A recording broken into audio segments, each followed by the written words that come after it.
네, 오늘은 드디어 느헤미야 강해의 마지막 시간입니다. 여러분, 구약 성경의 제일 마지막 성경이 어떤 성경입니까? 말라기라는 성경이죠. 그런데 이스라엘 역사에 있어서 가장 마지막에 해당되는 성경은 어떤 성경일까요? 제가 이 질문을 왜 드릴까요? 그 성경이 바로 느헤미야이기 때문입니다. 이 느헤미야의 시대에 말라기 선지자가 활동했다고 말씀을 드렸죠. 그렇다면 구약의 마지막 성경인 이 느헤미야가 지금 우리에게 하고 있는 그 말씀은 과연 어떤 말씀일까요? 그것은 바로 우리가 늘 개혁신앙을 가져야 한다. 우리의 신앙은 늘 개혁되어야 한다라는 것이죠. 이스라엘이 멸망하고 바벨론 포로로 끌려갔던 그 시대에 성전이 무너지고 성벽이 무너지고 절망에 빠져 있을 때 하나님께서는 느헤미야라는 한 사람을 일으키셨습니다. 그리고 무너진 예루살렘 성벽을 재건하게 하셨고 또한 무너진 그들의 신앙을 회복하게 하셨습니다. 또한 예루살렘 성이 하나님을 예배하는 거룩한 성으로 회복되게 해주셨죠. 그래서 다윗 시대에 경험했던 위대한 부흥의 시대를 완벽하게 회복한 것입니다. 그런데 느헤미야가 자리를 비운 지 딱 1년 만에 그들은 완벽하게 무너져 버렸습니다. 그처럼 철저한 종교개혁을 했다 할지라도 그대로 내버려두고 방치하면 무너질 수밖에 없는 것이다 라는 것을 우리에게 보여주는 것이죠. 왜 우리는 우리의 신앙을 가만히 내버려두면 무너질 수밖에 없습니까? 그것은 마귀가 지금도 역사하면서 교회를 교회답지 못하게 만들고 예배가 예배답지 못하게 만들고 성도가 성도답지 못하게 만들기 위해서 끝까지 도전하고 있기 때문이죠. 그렇기 때문에 우리들도 느헤미야의 말씀을 붙들고 끝까지 우리들의 신앙을 개혁해 나가야만 합니다. 그래서 느헤미야는 한 번 부흥의 시대를 경험했다고 해서 그저 내버려두고 만족하지 않았다라는 것이죠. 과거에 경험했던 부흥이 아무리 위대한 부흥이었다 할지라도 지금 우리가 무너져 있다면 다시 일어나서 무너진 그 신앙을 재건하고 개혁하는 그런 노력들이 있어야 한다는 것을 알았다는 것입니다. 그래서 지난 시간에 살펴본 것처럼 느헤미야는 말씀을 말씀답게 개혁했습니다. 그리고 교회를 교회답게 개혁했고요. 예배를 예배답게 개혁했던 것입니다. 오늘은 지난 시간에 이어서 마지막 세 가지를 개혁함으로 말미암아 하나님께서 기뻐하시는 참된 신앙을 회복하는 저와 여러분 되시기를 주님의 이름으로 축원합니다. 우리 첫 번째 같이 읽겠습니다. 주일을 주일답게 개혁합시다. 15절 말씀인데요. 같이 읽겠습니다. 그때에 내가 본즉 유다에서 어떤 사람이 안식일에 술투를 밟고 곡식단을 나귀에 실어 운반하며 포도와 무화과와 여러 가지 짐을 지고 안식일에 예루살렘에 들어와서 음식물을 팔기로 그날에 내가 경계하였고. 그때에 내가 본즉이라고 말하고 있는데요. 그때 느헤미야가 본 것이 무엇일까요? 느헤미야가 본 것은 바로 예루살렘의 안식일이 무너지고 있는 모습을 보고 있었던 것입니다. 유다에서 어떤 사람이 안식일에 술투를 밟고 곡식단을 실어 운반하고 포도와 무화과와 여러 가지 짐을 지고 안식일에 예루살렘에 들어와서 음식물을 파는 것을 보았다라고 기록하고 있는데요. 우리 성경에 보면 어떤 한 사람이 이 일을 한 것처럼 보이지만 원문에는 동사가 모두 복수형인 것을 볼 수가 있습니다. 그렇다고 한다면 한 사람이 아니라 많은 사람들이 이렇게 일을 하고 있었다는 것을 알 수가 있는 것이죠. 즉 대부분의 많은 사람들이 이렇게 안식일에도 쉬지 않고 바쁘게 일을 하면서 살아가고 있었던 것입니다. 이때 느헤미야는 그들을 경계했다라고 말씀하고 있는데 경계했다라고 하는 말은요. 경고하고 교육했다라는 그런 뜻입니다. 안식일이 어떤 날인지 또 안식일은 어떻게 지켜야 하는지 또 어겼을 경우에 어떤 심판이 있는지를 말씀을 통하여서 경계했다라는 것이죠. 느헤미야는 그들이 벌받기 전에 다시 한 번 더 회개하고 회복할 수 있는 기회를 주고자 했던 것입니다. 자, 16절에 보니까 어떤 일을 지금 하고 있는지 나오고 있는데 16절 같이 한번 읽겠습니다. 또 두로 사람이 예루살렘에 살며 물고기와 각양 물건을 가져다가 안식일에 예루살렘에서도 유다 자손에게 팔기로. 그런데 심각한 문제는 두로 사람이 예루살렘에 살면서 안식일에 마음껏 장사하고 있었다는 것입니다. 두로 사람은 이방 사람이잖아요. 그러다 보니까 안식일에 대한 개념이 없습니다. 그래서 결국 예루살렘이 안식일에 마음껏 장사하는 땅으로 바뀌어 버렸다라는 것이죠. 세상 사람들이 예루살렘에 들어오게 되었다고 한다면 세상 사람들이 하나님의 복으로 변모되어야 되는데 세상 사람들이 예루살렘에 들어와서 하나님의 사람들이 세상의 법으로 변모되고 있더라는 것이죠. 의미하는 세상 사람들이 예루살렘 깊숙이 들어와서 이렇게 마음껏 활동하면서 영향력을 끼치고 있는 모습을 보고는 그대로 있어서는 안 된다고 생각했던 것입니다. 그래서 이 문제를 해결하기 위해서 가장 먼저 유다의 귀인들을 불러서 너희가 어찌 이 악을 행하여 안식일을 범하느냐라고 하면서 그들을 꾸짖었습니다. 왜냐하면 그 귀인들이 이 문제에 깊숙이 관련되어 있었기 때문이죠. 느헤미야는 그들을 향해서 이런 일들이 악한 일이다라고 하고 있는데요. 왜 안식일을 지키지 않는 일이 악한 일일까요? 안식일은 일주일 중 하루를 거룩히 구별하여서 온전히 하나님께 드리는 날입니다. 이런 삶을 살면서 우리는 이런 인생의 고백을 삶으로 드리는 거예요. 그게 뭐냐 하면 내 인생은, 내 삶은 내 힘으로 사는 것이 아니라 하나님의 은혜로 말미암아 살아가는 것입니다 라는 고백을 안식일을 지키면서 인생의 신앙의 고백으로 드리는 것입니다. 대부분의 세상 사람들은 내가 열심히 일하고 열심히 살면 살수록 더욱 풍족한 인생이 될 수 있다고 생각합니다. 그래서 넉넉한 인생이 되기 위해서는 열심히 일해야 한다라고 생각하고 주일에도 열심히 일하고 살아가고 있는 것이죠. 하지만 하나님의 백성들은 하나님의 법칙으로 살아가야 하지 않겠습니까? 즉 우리의 인생이 나의 능력에 달려있는 것이 아니라 하나님의 능력과 하나님의 은혜에 달려있다라고 하는 그 법칙이라는 것이죠. 안식일 하루 일하지 않고 쉰다 할지라도 하나님께서 내 인생을 책임져 주신다라고 하는 것을 고백하는 것, 그것이 바로 안식일 계명이라는 것입니다. 그래서 안식일을 지키는 것은 하나님의 백성을 세상 사람들과 구별시켜주는 중요한 표시가 된 것이죠. 우리가 출애굽기를 읽으면서 광야에 하나님께서 주신 것이 있었죠. 무엇을 주셨습니까? 예, 만나를 내리셨는데요. 안식일 전날에는 이 만나를 어떻게 거두어냈습니까? 예, 이틀치를 한꺼번에 거두어냈습니다. 왜냐하면 안식일은 쉬어야 하기 때문이죠. 또 하나님께서 만나를 주신 데 또 다른 목적이 있어요. 그게 뭐냐면 만나는 내가 물론 마음껏 많이 가져갈 수 있어요. 그렇지만 많이 가져가서 내가 먹고 싶은 만큼 먹고 남기면 어떻게 되나요? 그 다음날 되면 예, 벌레가 먹고 상하게 되어서 먹지 못하게 되어서 다 버려야 되는 거죠. 그래서 내게 필요한 만큼만 걷어들여야만 한다라는 거예요. 그것이 무엇을 뜻하는 것입니까? 내가 지금 힘이 있고 내가 많은 걸 가지고 싶다고 해서 많이 거두어 봐야 하나님께서 다 가져가신다는 거예요.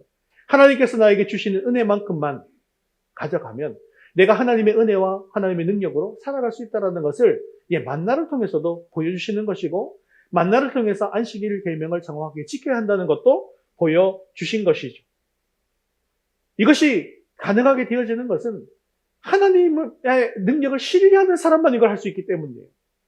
만나도 내일 그칠지도 모르잖아요. 그래서 오늘 더 많이 챙기고 싶은 거 아니겠습니까? 하지만 하나님의 약속은 내가 너에게 이 만나를 주겠다. 내가 너에게 먹을 것을 주겠다. 근심하고 걱정하지 말라. 그것이 바로 하나님의 약속이라는 것이죠. 그런데 지금 이 시대에는 안식일이 없지 않습니까? 그러면 신약시대를 사는 우리들은 이 안식일을 어떻게 받아야 할까요? 우리 예수도민스터 소요리 문답 59문을 한번 보겠습니다. 아주 정확한 답을 주고 있는데 하나님께서 이래 중 어느 날을 매주의 안식일로 정하셨습니까? 라는 질문에 이렇게 답합니다. 같이 읽겠습니다.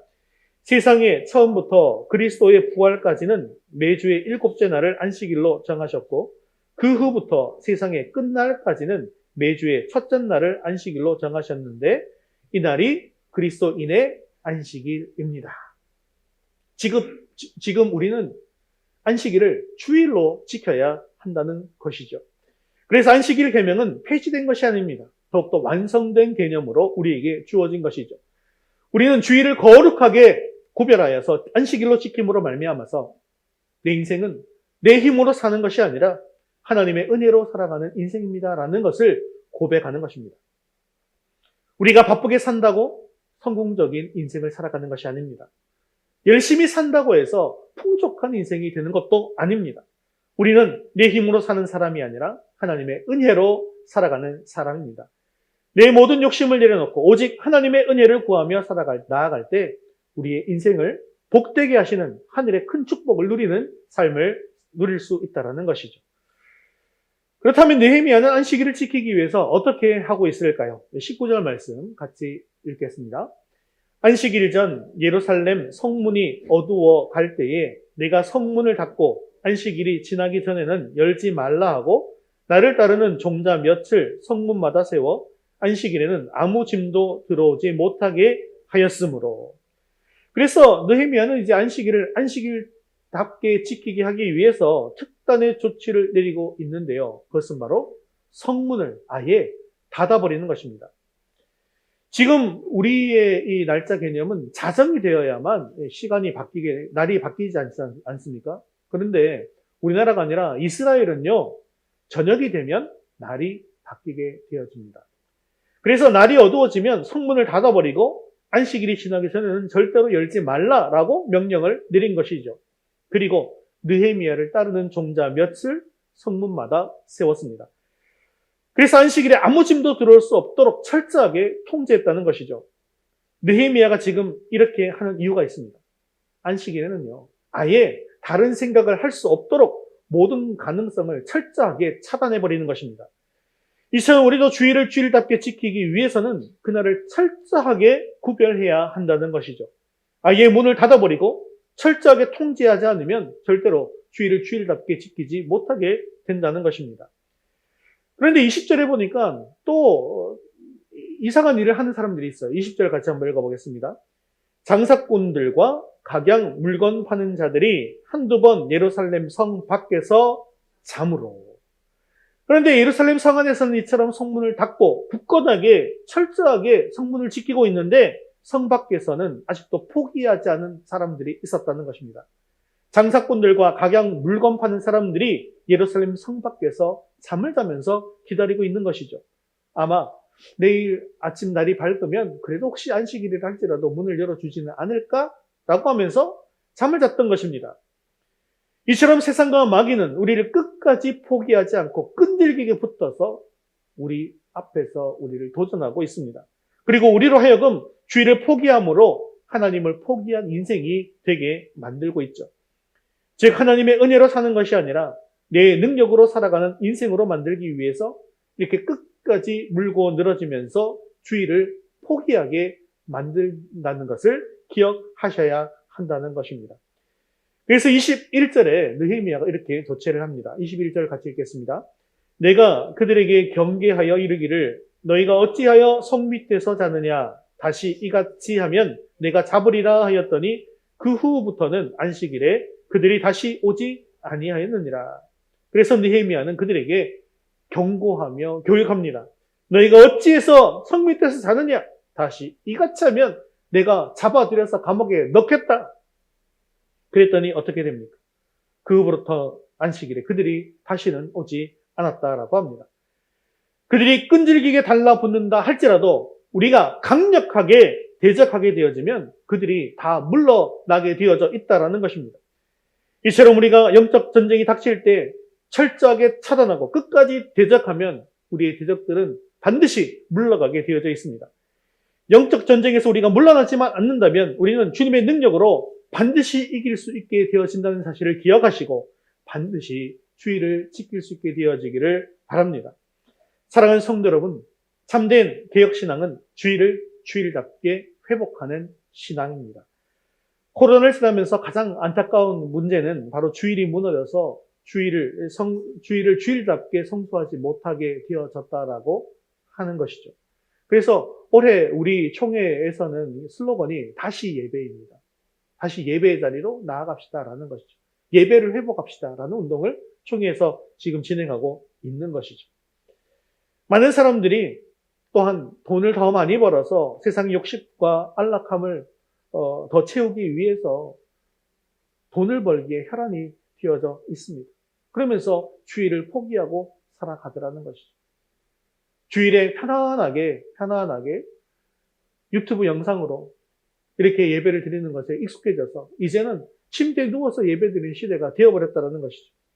이런 시대에 오늘 우리는 주일을 주일답게 기억할 수 있게 되어지기를 바랍니다. 그러기 위해서 주일을 거룩하게 구별하여서 주일을 목숨처럼 지킴으로 말미암아 나의 힘으로가 아니라 주님의 은혜로 살아가는 저와 여러분 되시기를 주님의 이름으로 축원합니다. 두 번째 같이 읽겠습니다. 자녀를 자녀답게 계약합시다. 23절 말씀입니다.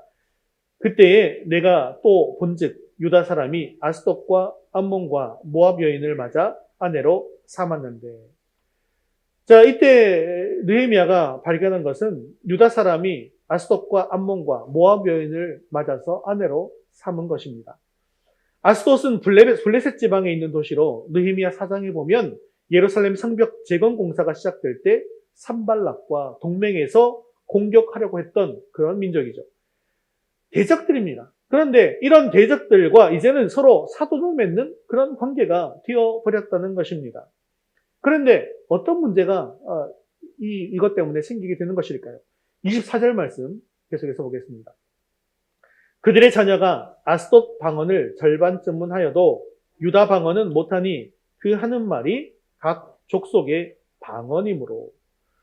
문제는 이런 혼인관계를 맺다 보니까 그들의 자녀에게 아주 심각한 문제가 발생했다는 것이죠. 자녀들 중에 절반은 아스돗 방언은 말해도 유다 방언은 못하는 것입니다. 모압과 암몬은요, 그래도 같은 셈족 언어이기 때문에 언어가 비슷합니다. 그래서 문제가 좀 덜하고요. 하지만 아스돗 방언은 함족 언어이기 때문에 언어 체계가 완전히 다릅니다. 그래서 다른 말이에요. 알아들을 수가 없는 것이죠. 자녀들이 이스라엘 말을 못하고 이렇게 다른 나라 말만 잘하게 되면 어떤 문제가 생기게 되는 것일까요?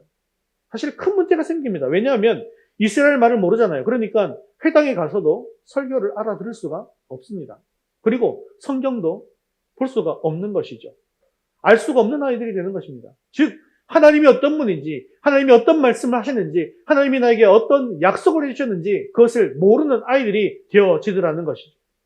또한 엄마가 이방인이다 보니까 어떤 문제가 있을까요? 예, 우상을 섬기는 아이들이 되고 말더라는 것이죠. 그래서 지금 느헤미야는 다음 세대가 무너지고 있는 모습을 지금 생생하게 목격하고 있는 것입니다. 다음 세대가 성경을 모르는 세대, 하나님을 모르는 세대, 영적 대화가 불가능한 그런 세대가 되어버린 것이죠. 그래서 25절 말씀에 이렇게 말씀하고 있죠. 25절 같이 읽겠습니다. 내가 그들을 책망하고 저주하며 그들 중 몇 사람을 때리고 그들의 머리털을 뽑고 이르되 너희는 너희 딸들을 그들의 아들들에게 주지 말고 너희 아들들이나 너희를 위하여 그들의 딸을 데려오지 아니하겠다고 하나님을 가리켜 맹세하라 하고. 그래서 지금 느헤미야는 그들을 강하게 책망합니다. 저주합니다. 심지어 때립니다. 머리털까지 뽑아버렸습니다. 이 모습을 보면 느헤미야가 얼마나 크게 분노하고 있는지를 알 수가 있는 것이죠. 지금 느헤미야가 왜 이렇게 분노하고 있습니까? 다음 세대가 무너지게 되어지면 이스라엘 공동체에는 미래가 없기 때문입니다. 다음 세대가 믿음으로 바로 설 때에 하나님의 나라가 무너지지 않고 끝까지 견고하게 설 수 있기 때문이죠. 그래서 느헤미야는 다음 세대를 살리는 일에 힘을 쏟고 있는 것입니다. 우리 26절 말씀 같이 한번 보겠습니다.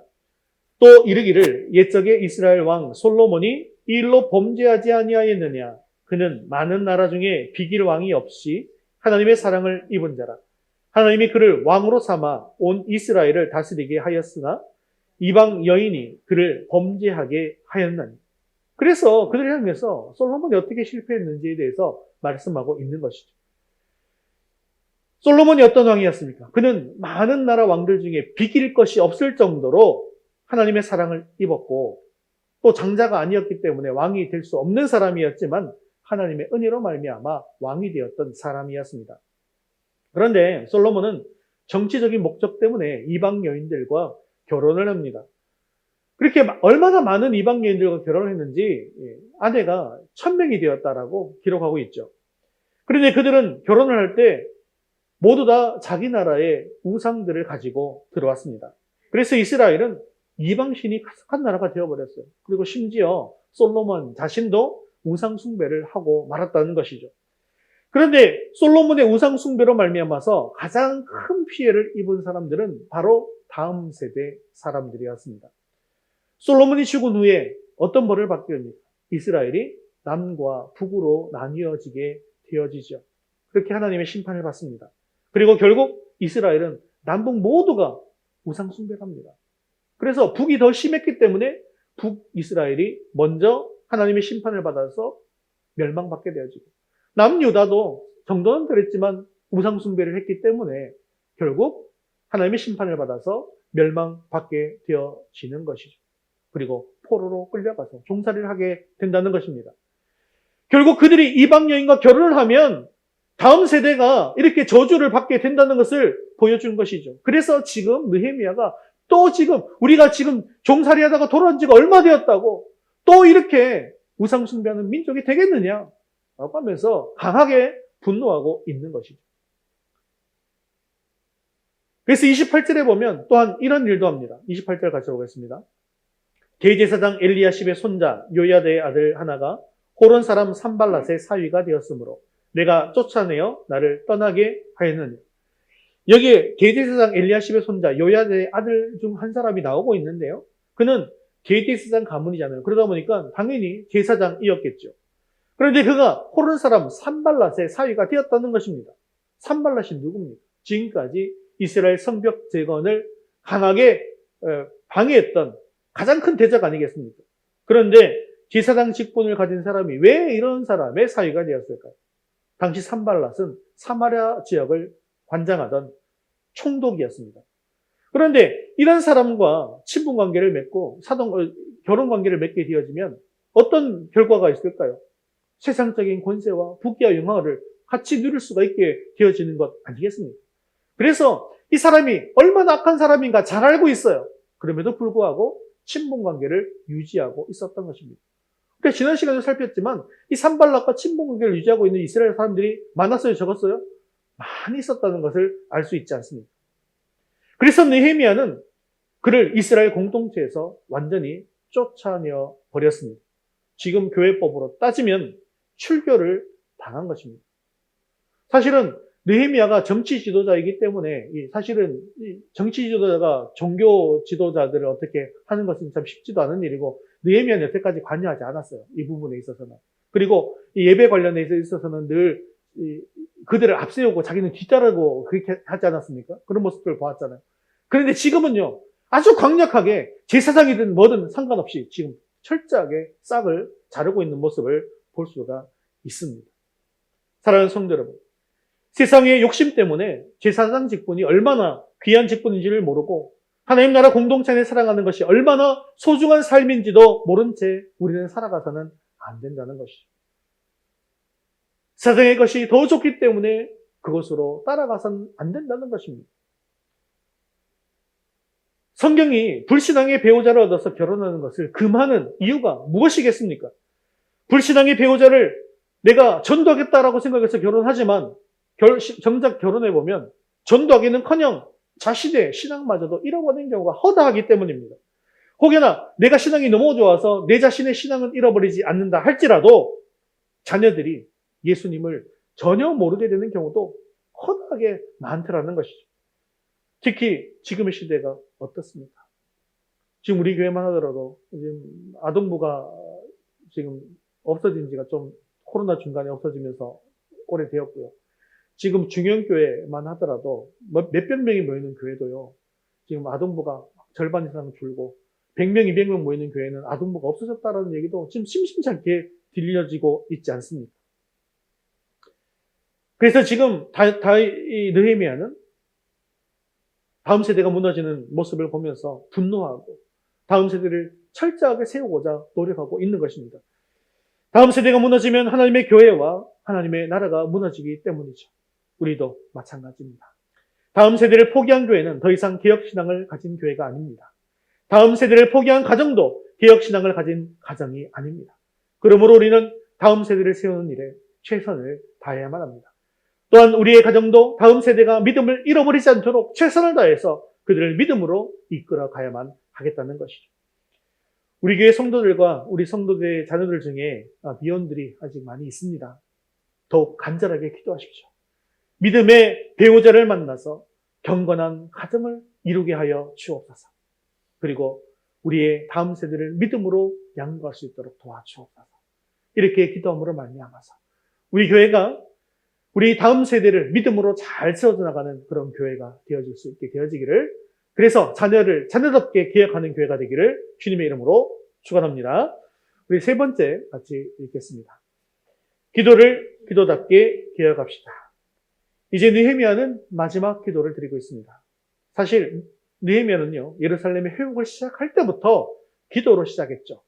그리고 그는 중간중간에도 기도를 쉬지 않았습니다. 그리고 모든 일을 마칠 때까지도 그는 하나님 앞에 기도하는 기도의 사람이었습니다. 그가 첫 번째로 드린 기도는 사실 22절에 나오죠. 22절 같이 한번 읽어보겠습니다. 내가 또 레위 사람들에게 몸을 정결하게 하고 와서 성문을 지켜서 안식일을 거룩하게 하라 하였느니라. 내 하나님이여, 나를 위하여 이 일도 기억하시옵고 주의 크신 은혜대로 나를 아끼시옵소서. 아멘. 주의 크신 은혜대로 나를 아껴 주옵소서라고 느헤미야가 기도하고 있습니다. 근데 느헤미야가 구하는 것은요, 작은 은혜를 구하지 않습니다. 나에게 크신 은혜가 필요하다는 것을 알았고 하나님께 크신 은혜를 구하는 그런 기도를 드리고 있는 것입니다. 우리 하나님은 능력의 하나님이십니다. 하나님은 얼마든지 우리에게 놀라운 능력으로 우리와 함께 하실 수 있는 하나님이시죠. 그런데 그 크고 놀라우신 하나님께서는 우리에게 어떻게 역사하실까요? 민수기 14장 28절에는 이렇게 말씀하고 있는데 같이 읽겠습니다.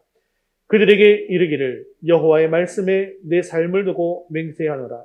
너희 말이 내 귀에 들린 대로 내가 너희에게 행하리니. 아멘. 우리 능력의 하나님께서는 너희 말이 내 귀에 들린 대로, 즉 우리의 기도하는 대로 기도하는 사람들마다 다르게 역사하신다는 것입니다. 그렇습니다. 내 인생은요, 절대로 나의 크기로 결정되지 않습니다. 하나님을 만난 크기가 얼마나 크냐에 따라서 다르게 우리의 인생의 크기가 결정되더라는 것이죠. 느헤미야는 이것을 분명하게 알고 있습니다. 그래서 하나님께 은혜를 구하되 작은 은혜가 아니라 크신 은혜를 구하고 있는 것입니다. 나에게 크신 은혜를 내려주셔서 크신 하나님을 만나게 하시고 크게 쓰임받는 인생이 되게 하옵소서라고 기도했던 것입니다. 바로 이것이 기도를 기도답게 개혁하는 신앙이 되어지는 것입니다. 시편 81편 10절에는 이렇게 말씀하고 있습니다. 나는 너를 애굽 땅에서 인도하여 낸 여호와 하나님이니 내 입을 크게 열라 내가 채우리라 하였습니다. 하나님께서는 이처럼 믿음으로 입을 크게 열고 크게 기도하는 사람을 찾으십니다. 그리고 이처럼 기도하는 사람을 통해서 하나님은 하나님의 크신 능력을 나타내시고 하나님의 일을 이루십니다.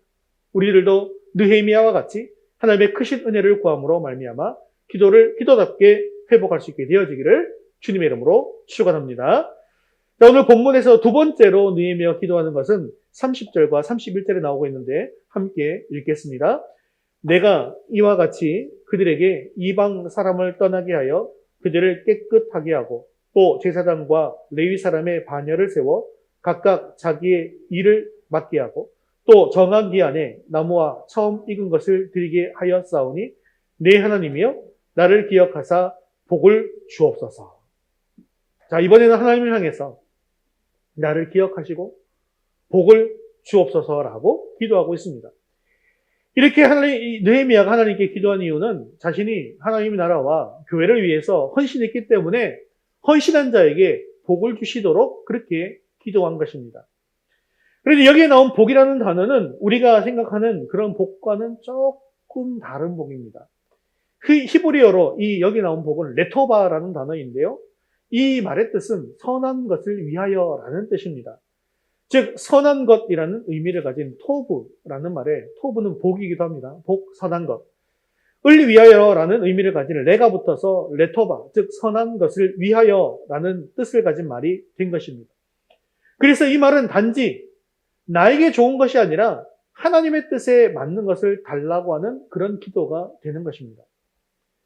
그러므로 지금 복을 달라고 하는 것은 나에게 필요한 것을 주옵소서라고 하는 그런 기도가 아닙니다. 하나님이 선하게 여기시는 것으로 나에게 채워 주옵소서라고 하는 그런 기도라는 것이죠. 바로 이것이 우리가 회복해야 할 기도를 기도답게 하는 그런 개혁신앙입니다.